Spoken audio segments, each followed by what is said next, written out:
Hey everybody, it's the late Boy Scout. I want to share a story with you.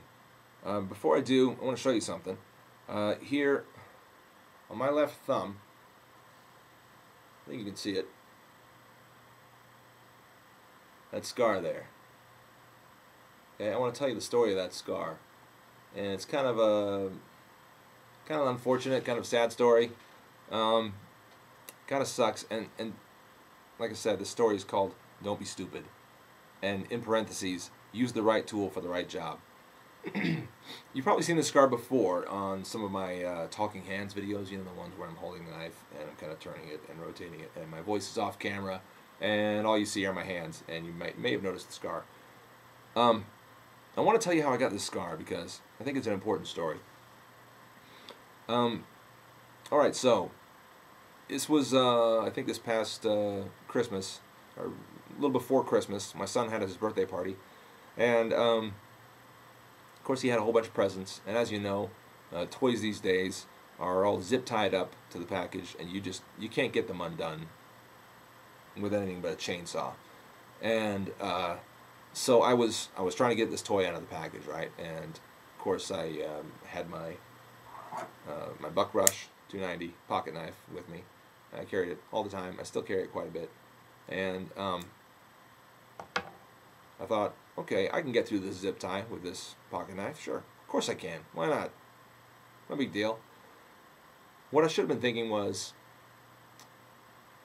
I've got wire cutters in the toolbox in the other room. I'll go get those because they'll work better. That's what I should have been thinking. Maybe I did think that. Maybe it crossed my mind. I can't remember. But I chose not to do that. I chose to pull the pocket knife out, and I chose to give it a go. And I thought, I can get through this. And I think I even got through the first zip tie. Beg your pardon. Without any trouble. I kind of went semi-quickly. I told the kids to stand back in case the knife, you know, sort of slipped and went a little further out than I wanted it to. So I told the kids all step back about 3 feet. And I was going to town on the thing, and you know, got the first one done, and it was all right.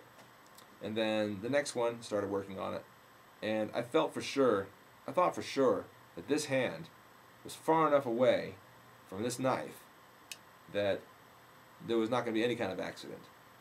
And here was the knife, there was the zip tie, and I'm working on the zip tie. Okay, I'm working on the zip tie. I'm trying to get it from underneath and kind of, you know, pull that thing out. Somehow, now this is my son's birthday party, mind you. Okay, there were family, friends, all there. This is nighttime, so it's kind of the family birthday party, but there were a lot of people there. Everybody's having a good time. It's our home, my house, so I feel like I'm kind of in charge, and I've got to sort of lead the party and, you know, lead the group and be in charge. And here I am working on this present.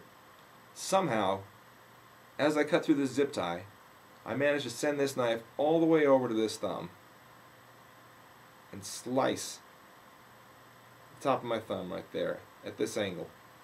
Okay? Now, at first I didn't realize that I'd been cut. And I didn't know that I'd been cut so badly because it didn't hurt that much. Except for the fact, I wouldn't have known that I was cut so badly except for the fact that it was gushing blood. Gushing. I mean, you know what your pulse feels like. When you take your pulse, you feel that boom, boom, boom, boom, right? It was doing that, but blood was squirting out. Okay? Blood was squirting out of my thumb. It was pretty gross. And what did I do? I kind of turned my hand and let that kind of puddle up into the palm of my hand because it was just coming out. I didn't want to get it on the carpet. I didn't want to get it all over the floor. So the blood was kind of pooling up in my hand. And I'm thinking, this sucks. This really sucks. And so I realized that I need to put pressure on it. Pretty quickly I figured that out. So I took that hand and squished it down, put pressure on that cut as hard as I could. I really squished it down hard. The bleeding kind of stopped, but I still had this big pool of blood in my hand.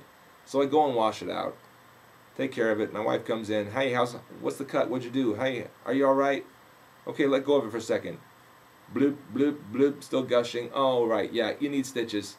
Cover it back up, get an old towel and squish it on top of that, soaking up some of the blood, and I'm applying pressure. And now, if this was any other situation, I wouldn't feel so bad that I cut my thumb.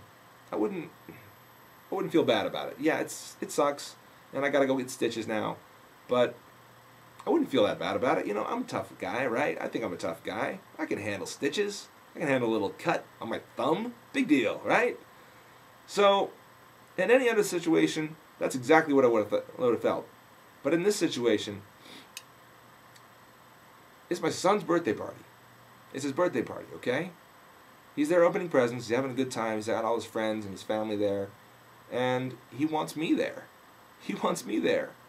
And as I'm leaving, as I'm walking out the door with my father-in-law, and he's going to drive me to the emergency room to get this thing stitched up, as I'm leaving, my son begins to cry. Daddy, where are you going? Where are you going? It's my birthday party. Where are you going? Guys, I can't tell you how rotten that made me feel. I had to leave my son's birthday party. Okay?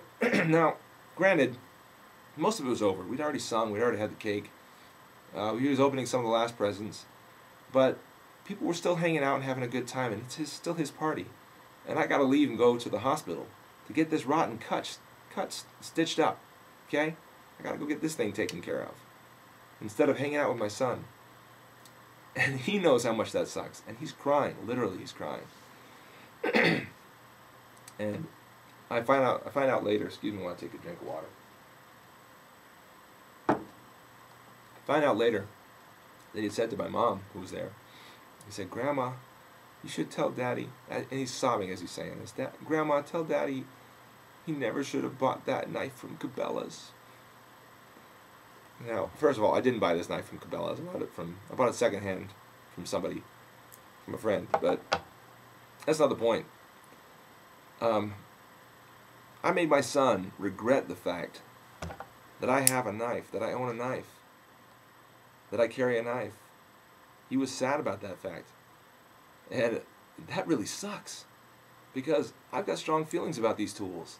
I think they're essential part of being human, being a man, being interested in the outdoors, and being interested in adventure and real life. I think that these are essential tools. And to make him afraid of something like this, now I know you should have a healthy fear of these things. You should always have a healthy fear of things like knives and guns. Not an irrational fear, but a healthy fear. And I'm afraid, I'm concerned that I gave him an irrational fear at that point. That having shown him that what this can do to his dad, this tool that his dad carries around, that his dad feels comfortable carrying around, and believes he has mastered. This tool gave his dad a great big blood-gushing cut. Now, think about how that probably made him feel. So as a dad, it made me feel kind of rotten. I realized later on, it was, that night, as I was getting stitched up, they said they thought that I had nicked a tendon and that I may not have full motion. And I thought that really sucked. I don't want to have reduced flexibility in my thumb because of this one stupid mistake. Why did I have to be so stupid? Why did I have to be so stupid? There were wire snippers, wire cutters in the other room. Could have gone and grabbed those, snipped through those little zip ties in a snap. Instead, pulled this out and gave it a go and tried to be macho and get it done with my little pocket knife. Yeah. Wrong tool for the job. Wrong tool for the job. And I paid for that. To the tune of, I don't know, $150 in hospital bills, which really sucks, even though that was a copay. That was emergency room visit. It sucks, man. You pay for it. What, I get like 5 or 6 stitches in there? And it's fine now. Feels alright now, but that's a scar. It's going to be with me for the rest of my life and remind me of the time that I was really stupid with this knife, and I didn't use the right tool for the right job, and I made my son scared of these.